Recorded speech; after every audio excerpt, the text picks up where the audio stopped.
Hey everyone, welcome back to another quarantine episode of the Restore Podcast. And today I'm going to interview a really good friend of mine who is best known for his documentary film that is titled Music Saves Lives, based on a nonprofit of the Beauty of Life, as we talked about from the previous episode. In today's episode, I'm going to be interviewing William Cox.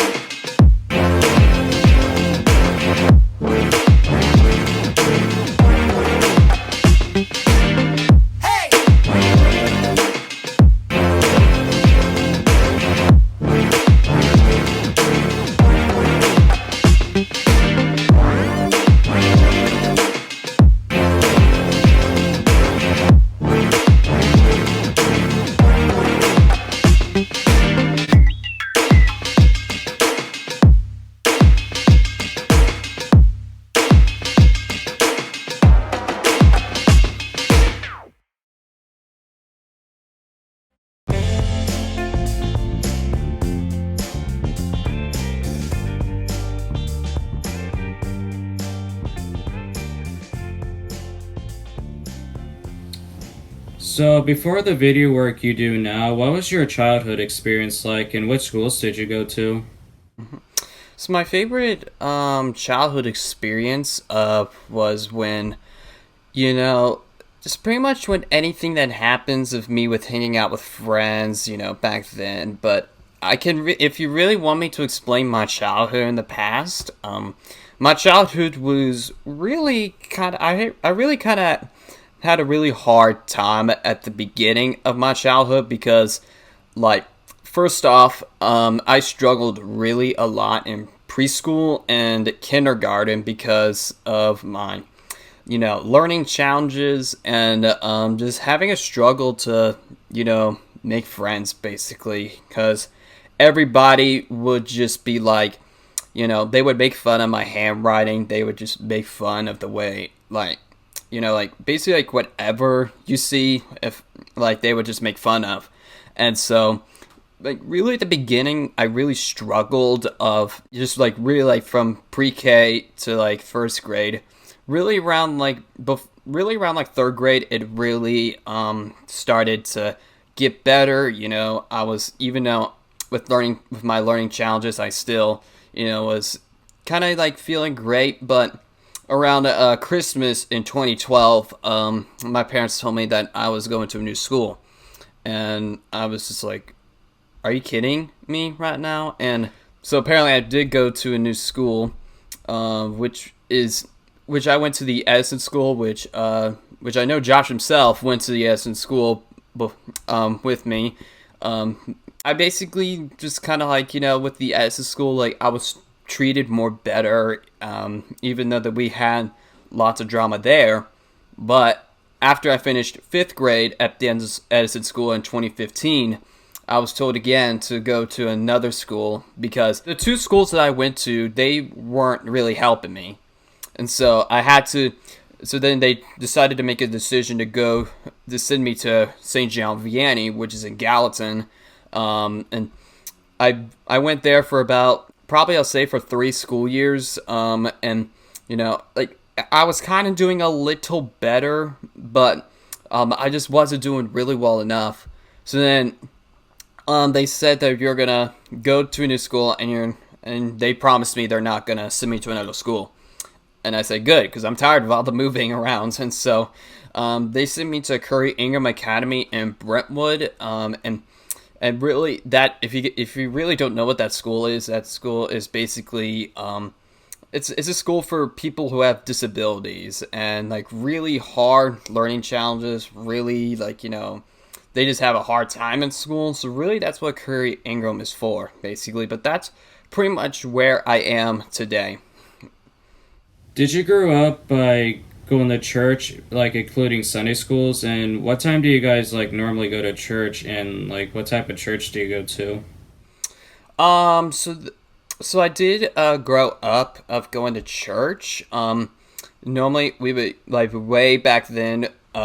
We joined our church in 2006. Well, pretty much 2006 was the first time like I remember going to church. And basically, I remember our pastor introducing us, because with new people, he would like, I guess, like put them on stage to recognize them, and like, saying like, oh, these are like new people who have joined our church, let's welcome them. Now today I don't think they do that anymore, but back then they used to.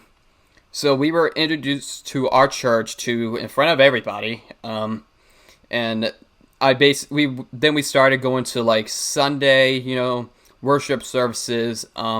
I would go to Sunday school, probably not all of the time, because I still because this is like pre-K and kindergarten, like when I started going to church, or it might be a little bit earlier than that, but I did go to Sunday school, probably not all the time, but mostly, if I would have gone to church, it would most likely be on Sunday. Now, we do go to church on Wednesdays, just not often. It really just depends.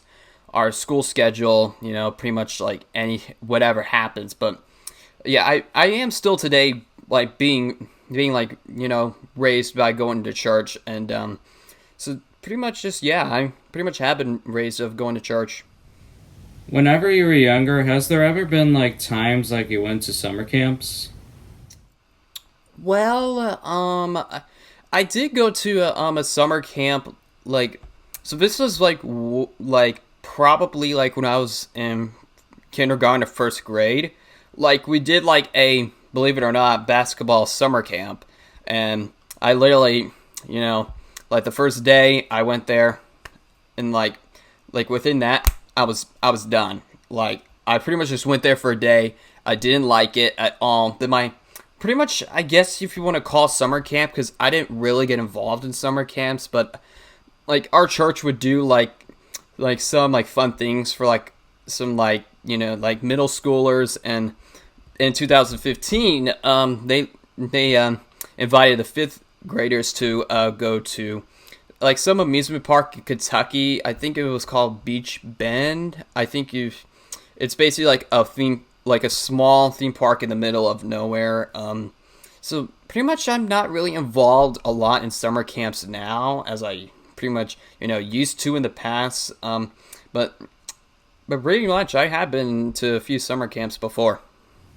So, how did you get the idea by creating a documentary film for Facebook that's titled Music Saves Lives for the nonprofit that's based on the beat of life? And whenever you did that stuff, like, did it felt like a rare opportunity for you?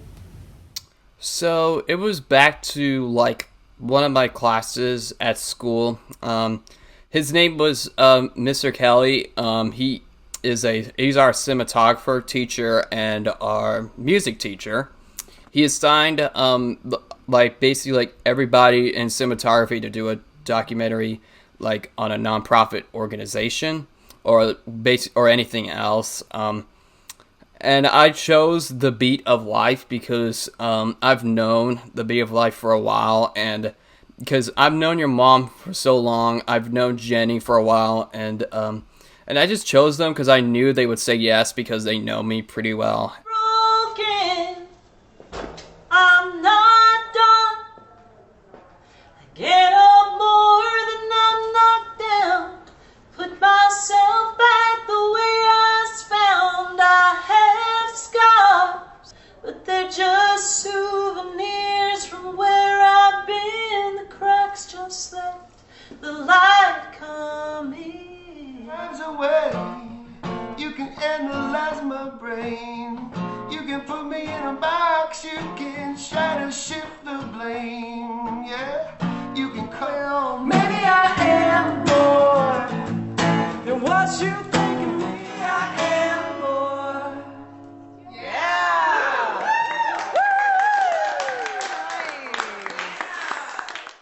And if you say like if that was a rare opportunity, I would probably say maybe a yes, and a no, because with my cinematography classmates, they had a rare opportunity to, like, for example, they met a few like famous people when they're doing their documentary.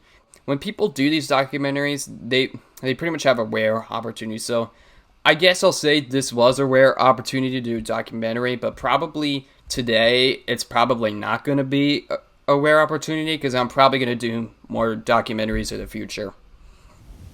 So, speaking for the future, which college do you want to go to, and what type of careers do you want to have?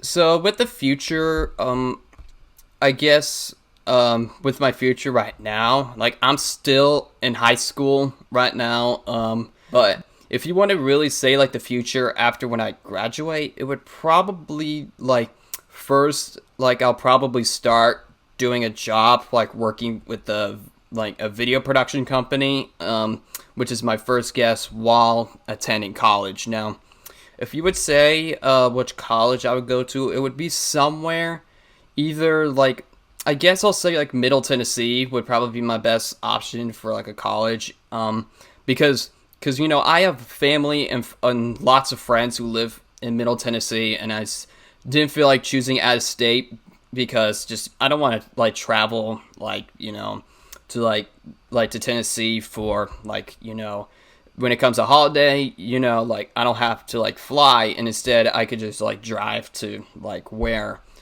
like to basically to family and friends. And I guess if you want to say like if you're wondering what I'm gonna study for, probably for video production if I choose to go to college or not. But if you really want to say like why video production, because because I've learned that you can make like a ton of money by doing something like this. Like you can make money for a living just by doing like video production. Because when you do like a big film with a big documentary or like whatever, you can make a ton of money from this, and that's pretty much kind of the reason why I just want to stick to filming more.